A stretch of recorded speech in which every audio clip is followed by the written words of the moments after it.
Today we're going to be working with a word problem. So first we're going to read it out loud together, and then we're going to highlight some things we're going to need in order to solve the problem. So you have 5 bags amongst your friends. At lunch, you are given 1 bag with 3 granola bars in each. You and your friends are trying to find out how many granola bars are in total. So let's break this problem down, because usually when we read word problems, there's some extra words in there that we may not need. So let's highlight or underline what numbers we're going to need in order to solve the problem. So we know that you have 5 bags amongst your friends. So 5 is definitely important here because there's 5 bags in total. At lunch, you're given 1 bag with 3 granola bars in each. So you may think that we need to underline 1, but we don't, because at the end here, we see that we're trying to find out how many granola bars are in total, and we saw that we have 5 bags in total. So we just are concerned with the 3 granola bars in each bag. So you and your friends are trying to find out how many granola bars are in total. So we're gonna underline that because that's important. How many of the granola bars are in total? So you may be asking, what kind of problem is this? So it is multiplication, because we have 5 bags and there's 3 granola bars in each. But that doesn't mean that we can't use other strategies to solve the problem. So first we're gonna go over our equation, and I'm gonna slide this paper down. We're gonna talk about this. So, as I mentioned, we know that we have 5 bags in total. So this is our bags in total. And we need to multiply how many bars are in each bag. So that number is 3. So bars in each bag. And here, this is our total that we don't know yet. So this is just our total number, which we'll go over. So as I mentioned, we're using multiplication, but that doesn't mean that we can't use other things, as I said. And as I all know that you guys can do addition, we're going to use a picture drawing to identify what this total number is using this equation, but with addition. So that is a type of constructivist learning or teaching, because students are touching upon their prior knowledge and activating it in new contexts. So we're going to first look at a visual example of the bags, and I'm going to go over that, and then we're going to do a picture example. So here we have our 5 bags. So as I mentioned, we know that we have 3 granola bars in each bag. So I'm just going to open bag 1. Oops.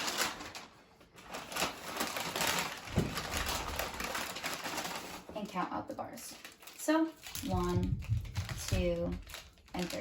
So we have 3 bars in this first bag, and we have 3 bars in each bag, as I mentioned. So let's put these back.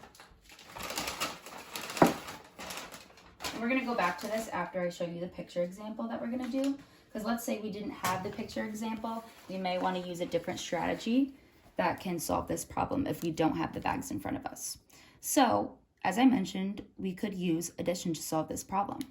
So we're going to draw our visual representation of our bags.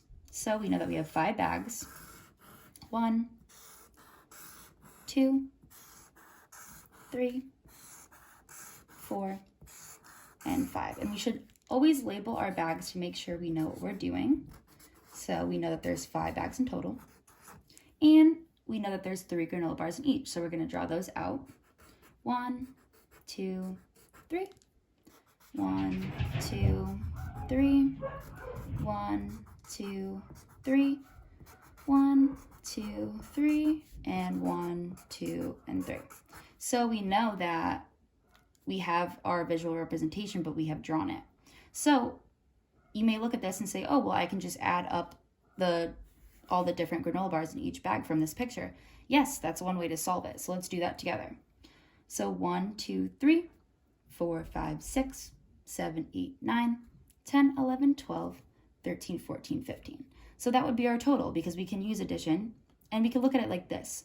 So we have 5 bags, so that is like our multiplication if we're looking back on it. So we have 5 groups of 3 granola bars.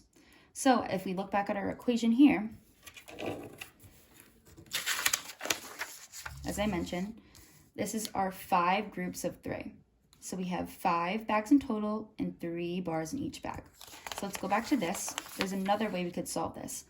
I know all of my students know how to skip count. So if we wanted to do it like this, we could say 3 here, 3 here, 3 here, 3 here, 3 here. So we could do 3, 6, 9, 12, 15.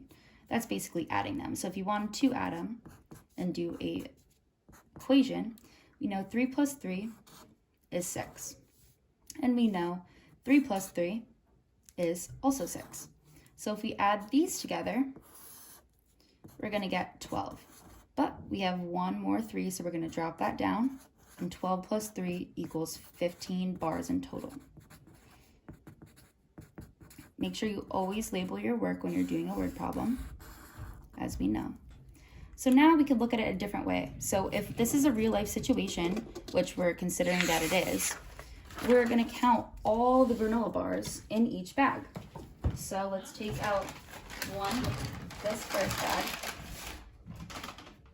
So we have in bag 1, 2, and 3. So that's our first bag. And in bag 2, we have another 3.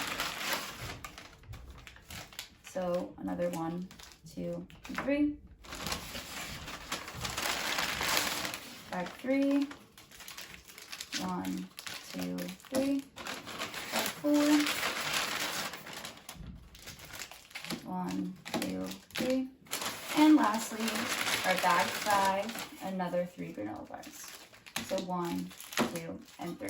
So this kind of looks like our visual example that we did with our picture that we drew. So we know that we could just count them all across. 1, 2, 3, 4, 5, 6, 7, 8, 9, 10, 11, 12, 13, 14, 15. We could add them.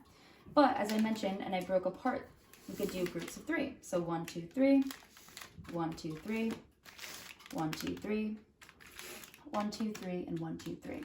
So if we count our groups, it's 1, 2, 3, 4, 5. So we have our 5 groups of 3 individual bars. So we could do skip count here. 3, 6, 9, 12, 15. And that would show us what we could do in order to solve the answer quicker than it would be to just count all the bars. So that's also touching upon constructivist learning because we're using a visual example. And also students are able to take an addition and use it to solve a multiplication problem by breaking it down in, let's say, 5 groups of 3. So we're just going to look back at our example with our equation. And as I mentioned, you guys all should know now that we had 5 groups of 3 because our 5 bags and they each had 3 in them. So 5 times 3 does in fact equal 15.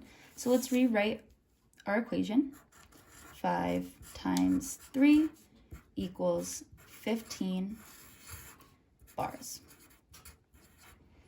And we did solve this using addition, but it was a multiplication problem. There are just different strategies and things we could do to activate that prior knowledge and bring it to new context, which does entail that it is constructivist teaching and or learning.